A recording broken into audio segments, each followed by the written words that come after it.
Hey everyone, ready to level up your mental game? Always up for a challenge. Today we're diving into this fascinating document called Resilience is a Muscle. I'm really hoping we can, come away with some actionable strategies to deal with criticism because honestly, sometimes it just hits you right in the feels. Oh, yeah.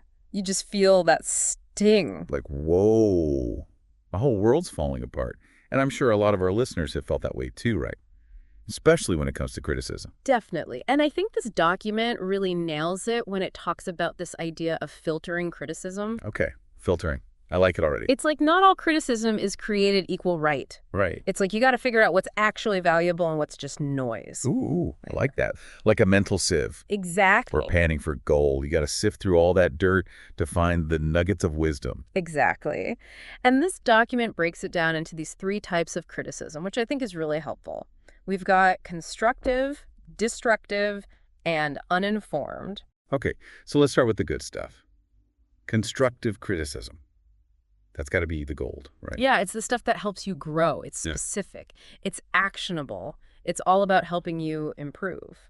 So like, if someone tells me my presentation is confusing, but then they give me specific tips on how to make it clearer. Yeah, that's it. That's constructive criticism. Okay, got it. So even though constructive criticism is meant to be helpful, it can still kind of sting, can it? Oh, yeah, for sure. I mean, it can still trigger those feelings of vulnerability. Yeah. Like, am I not good enough? Right.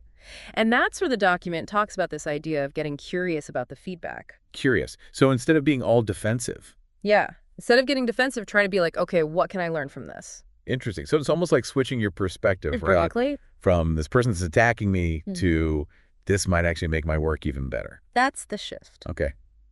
I'm starting to see how this filtering thing works. But what about the not-so-good stuff? The destructive criticism. Like, how do we deal with that? Yeah, that's the stuff that's just negative, you know? Yeah. It's vague, it's emotionally charged, it's just not helpful. It's like when someone just says, this whole project is a waste of time, and they don't give you any reasons or suggestions. Well, exactly. It's like a hit and run. Ouch. Okay, so how do we protect ourselves from that kind of negativity? Do we just ignore it? I mean, ignoring it can be tempting, right? It does feel kind of good. But sometimes it can fester, you know? It could eat away at you. Yeah, so the document suggests acknowledging it. Like, okay, this happened, but don't dwell on it. So recognize it, but don't let it take over your brain space. Exactly. It's all about separating the feedback from your self-worth. Okay, I'm trying to picture my mental sieve working overtime here. So we've got constructive, we've got destructive. There was a third type, right? Uninformed criticism. This is when people just don't have all the information. Oh, yeah. Yeah. Like they're basing their criticism on old data or something. Exactly. It's not malicious, but it can be super frustrating. I've been there. It's like, wait, you're working with the wrong information here. Ah, I know that feeling. And that's where calm communication is key. Like, take a breath. Don't yell at them. Exactly. And just try to educate them, you know? Give them the context they're missing, clarify any misunderstandings.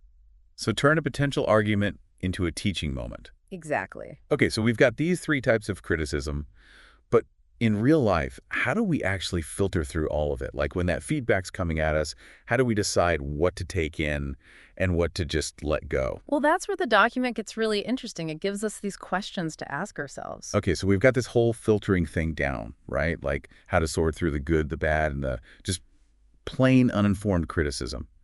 But this resilience is a muscle document. It goes even further and talks about building a whole resilience team. Yeah.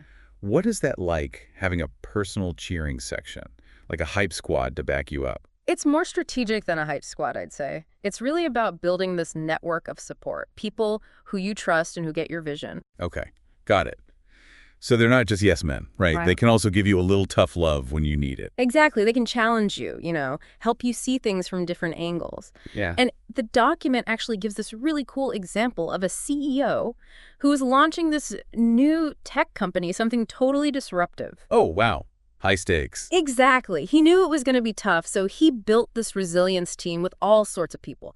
Mentors, industry experts, even some friendly competitors. Competitors. That's interesting. Why would he include them? Because they could offer a unique perspective, right? They understand the market, the challenges, maybe even see things that he's missing. Oh, that's smart. So it's not just about support. It's about having these people who can give you like tactical advice. Yeah, for sure. But there's definitely an emotional element too, right? Like, we all need a shoulder to cry on sometime. Right. And that's where the resilience team comes in again, to be there for you, to listen. Exactly. They're there to offer encouragement, to help you stay grounded, to be like, hey, you got this. Okay, so this resilience team, it's kind of like a mix of mentors, challengers, and cheerleaders all rolled into one. Yeah, I like that. It's like having your own personal board of directors for your life. That's a great analogy. And the best part is this team can evolve, right? As your goals change, as you grow, so does your resilience team. Makes sense. Okay, so this all sounds amazing, but how do we actually build this dream team? I mean, where do we even start? Well, the document suggests starting with your current network. Who do you already have in your corner? Who are the people you trust? The ones who lift you up. Got it. Identify the MVPs, the most valuable players on your team. Exactly. And then think about, okay, are there any gaps? Like, do you need someone with financial know-how or someone who's a whiz at marketing? Right. We all have those areas where we could use a little extra help. Totally. Once you've figured out what you need, then you can start building those connections. Reach out to people you admire, go to industry events, network online. Yeah, it's like that saying, your network is your net worth, but it's a two-way street, right? Of course. Be generous with your time and expertise. Offer support to others. Build those genuine connections. Because resilience is all about community, too, Yeah, right. not just going it alone. Exactly. Okay, so we've talked about filtering criticism and building our resilience team. What else is in this resilience playbook? Yeah, I'm ready for more mental strength training. Well, the next part is about staying the course, you know? Like how to keep going when things get tough. And that's where your why comes in. The why, that deep down purpose. Hmm. But how does that help us with resilience? The document says that a strong why is like an anchor. When you know why you're doing something, it gives you that motivation to keep pushing forward even when you hit roadblocks. Makes sense. It's like your internal compass guiding you through the storm. Yeah. And there's this powerful story in the document about this nonprofit that was facing a major funding crisis. They were about to shut down. Oh, no. But then they took a step back and remembered their why, you know, their mission to help this community in need. And it gave them this renewed sense of purpose. Wow, that's inspiring. So a strong why can not only motivate you personally, but it can also inspire others to get on board with your mission. Exactly. It's powerful stuff. Okay, I'm convinced we need to find our why. But how do we even do that? Like, how do we define this thing?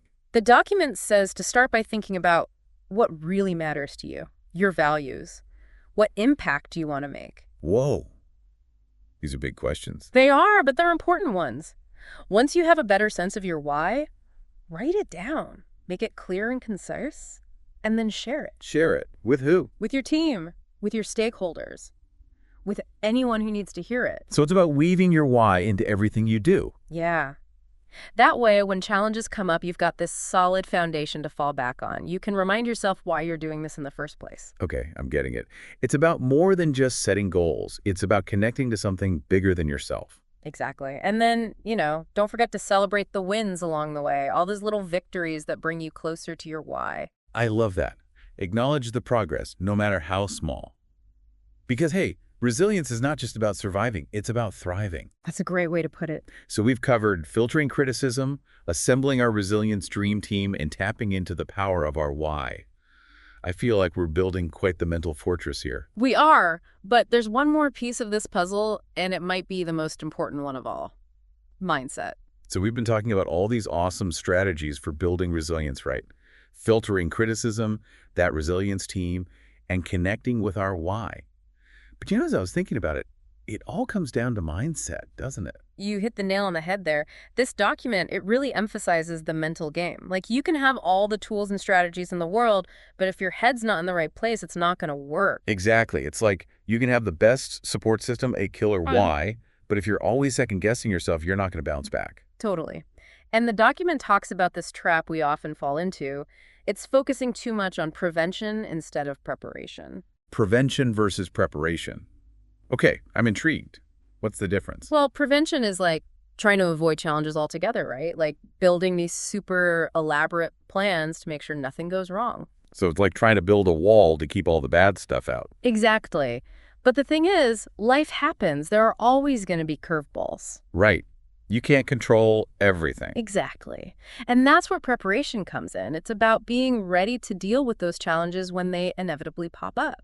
Having the tools and the mindset to navigate the unexpected. So instead of asking, how can I stop this from happening? Hmm. We should be asking, okay, if this happens, how am I going to handle it? Exactly. It's a totally different way of thinking. You're not trying to avoid challenges, you're equipping yourself to face them head on. I like that. It's like, okay, bring it on. I'm ready. Yeah. So how do we actually prepare for these inevitable disruptions? Are there specific things we can do? Yeah. The document suggests trying to anticipate potential challenges. Think about what could go wrong, Hmm. both in your work life, personal life, all of it. So like a pre-mortem, but instead of focusing on failure, you're thinking about solutions. Exactly. And when you anticipate those challenges, you can start coming up with plans. Okay, if this happens, what are my options? Who can I turn to for help? It's like building a mental toolbox. You've got all these different tools ready to go when you need them. That's the idea. And remember your resilience team. They can help you anticipate those challenges and come up with solutions too. Oh yeah, good point. Resilience is a team sport. But even with the best preparation, we're still going to face setbacks sometimes, right? Right. Like, it's just part of life. It is. And that's where another big piece of the resilience mindset comes in. Embracing challenges as opportunities for growth. Like even failures can teach us something valuable. Yeah, it's like that Thomas Edison quote, right? I haven't failed, I've just found 10,000 ways it won't work. Ha! Exactly. He saw their so-called failures as stepping stones to success. And that's the kind of mindset we need to have.